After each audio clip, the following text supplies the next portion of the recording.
yang selanjutnya yaitu indikator. Jadi indikator itu apa? Indikator itu digunakan pada titrasi untuk menentukan titik akhir di titrasi ya. Lalu pemilihan indikator itu didasarkan pada perubahan warna sesuai pH ya, perubahan warna sesuai pH yang dekat dengan pH titik ekivalen. Jadi nanti setiap indikator itu ada trayek pH-nya ya, ada rentang pH perubahan warnanya. Jadi pemilihannya itu sesuai itu. Misalkan titik akhir titrasi kita dia akan dicapai pada keadaan basah, maka titrasinya harus menggunakan indikator yang sesuai seperti itu. Kemudian perubahan warna indikator itu disebabkan karena adanya perubahan komposisi atau perbandingan banyaknya bentuk ion dan bentuk molekul. Kemudian bentuk ion dan molekul indikator itu memiliki warna yang berbeda. Jadi nanti saya akan jelaskan. Ini misalkan ini indikator asam. Jadi kalau asam itu kan bentuknya HIN ya. Misalkan kita HIN. H itu asam, IN itu indikatornya. Kalau dia dalam bentuk ion, dia melepas H+ dan IN-. Jadi warna indikator dalam bentuk molekul itu berbeda dengan bentuk ionnya. Jadi ini dalam bentuk molekul, ini dalam bentuk ion. Jadi warnanya beda ya. Dalam larutan asam, dengan adanya kelebihan ion H+, maka ionisasi akan ditekan sehingga konsentrasi IN- menjadi kecil. Nah, nanti akan dijelaskan, oke. Kemudian kalau ini pada larutan basah. Jadi larutan basah nanti OH-nya ini akan menggeser kesetimbangan ke arah kiri. Jadi dia akan membentuk warna bentuk molekulnya juga. Gitu. Ini kalau larutannya basah, ini bentuk molekulnya, ini bentuk ionnya. Gitu. Oke, misalkan nih gini.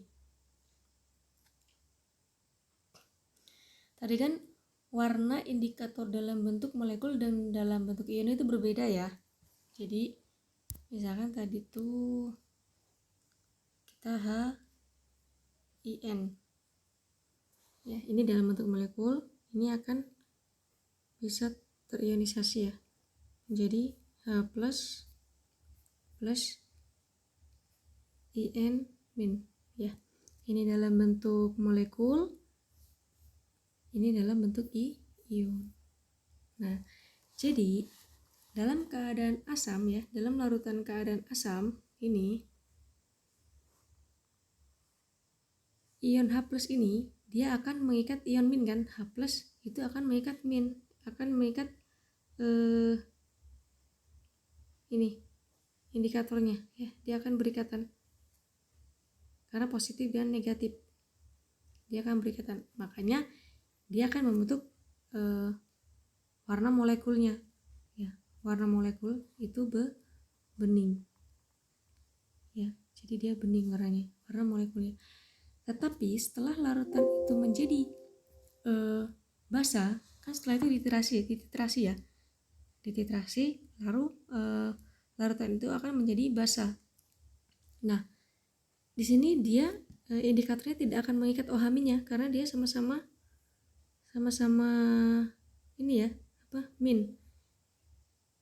Jadi dia tidak akan berikatan sehingga dia membentuk warna molekulnya. Warna molekul itu menjadi pink atau ungu ya. Nah, seperti itu. Jadi saat dititrasi si larutannya itu akan berubah ke basah, karena kan kalau larutannya asam dia akan dititrasi dengan basah ya. Jadi si indikatornya ini akan membentuk warna ionnya yaitu ungu, dia tidak berikatan. Seperti itu. Begitupun sebaliknya. Kalau larutannya basah, tadi kan kalau basah dia jadi basah ya, INOH. Nah, kalau basah dia akan membentuk IN+ dan OH min. Nah, nanti tetap waktu dititrasi dia akan membentuk ionnya kan dititrasi dengan asam gitu ya. Sampai sini